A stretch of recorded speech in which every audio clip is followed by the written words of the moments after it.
Ever had one of those days where you feel like you're just surrounded by idiots? Well, you're definitely not alone. Today, we're diving into a book that tackles that exact feeling. Thomas Erickson's Surrounded by Idiots. It gives us this incredible framework for figuring out why we just click with some people and, really clash with others. So let's get right into it. And that quote right there just nails the whole point of the book. The idea isn't that people are actually incompetent, it's that we're all just stuck in this massive fundamental miscommunication. It's like we're all speaking different languages and we don't even know it. So, to kind of paint a picture of this, the author tells us about this guy, a super successful entrepreneur named Stuart.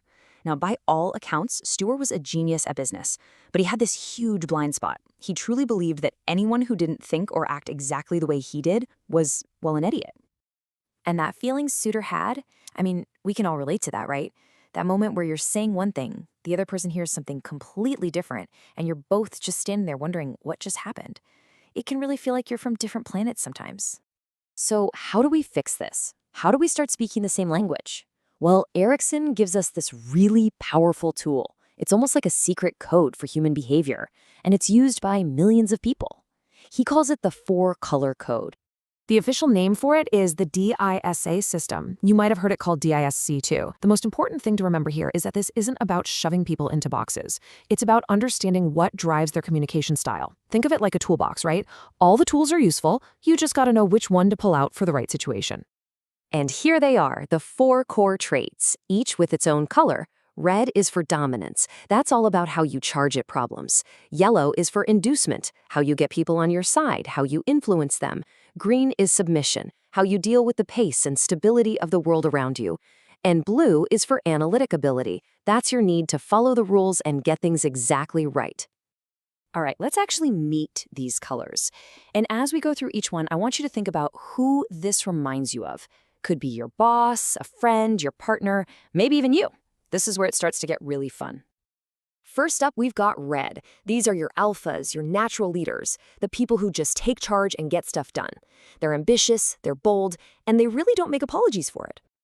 Reds are all about getting results. They're super decisive. They move fast. But here's the fascinating part.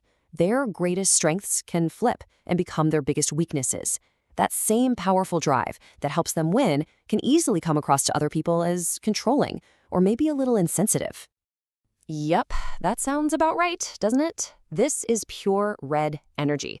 It's direct, it's decisive, and there is zero room for debate. They see a problem, they have the solution, and they want to get it done yesterday. Okay, so moving on to yellow.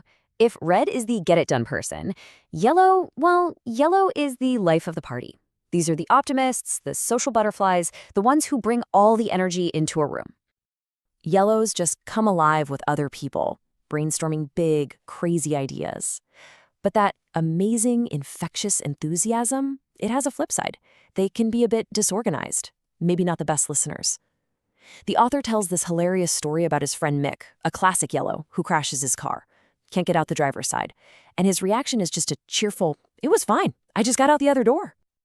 And that quote, it just captures that yellow spirit perfectly. They've got this boundless optimism that can get a team so fired up, they'd follow them anywhere, even if the idea is, a little bit crazy. That energy is their superpower. All right, now for green, and this is actually the most common personality type out there. Greens are the calm, stable, reliable heart of any team or family. They're patient, they're kind, and they are incredible listeners. For greens, security and stability are everything.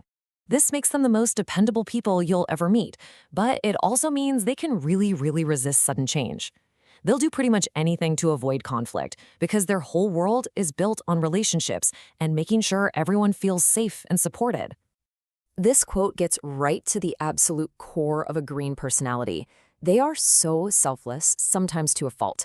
The book gives this almost unbelievable example of a guy who locked himself out of his office in the dead of winter and waited on the phone for 15 minutes rather than dare to interrupt the author to ask for help. And last but not least, we have blue. These are the analysts, the perfectionists, the people who need every single tiny detail to be absolutely correct. They're logical, they're methodical, and they're all about quality. A blue's world runs on facts, on logic. Their main motivation is just to be right. This makes them incredibly thorough and detail-oriented.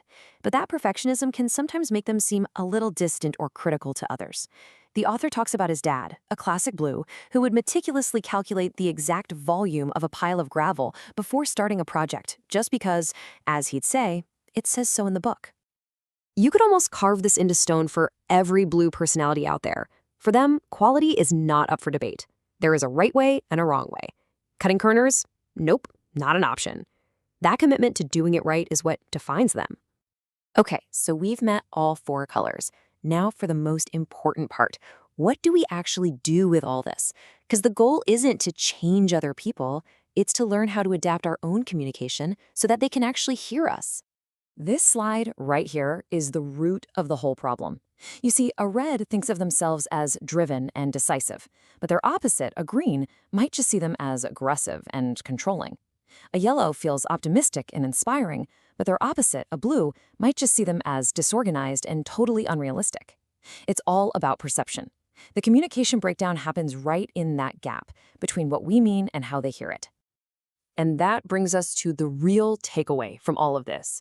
Now that we know the code, now that we see where that friction comes from, what does it all really mean? So let's go back to that big question from the title one last time. After learning about all these different motivations, these different languages, who are the real idiots? The answer, of course, is nobody. There are no idiots. There are just different colors, each with its own amazing strengths and its own unique way of looking at the world. The real message here is that the best communicators don't try to make everyone else think like them. No, they take the time to learn the language of others. So the final question I'll leave you with is, which color are you?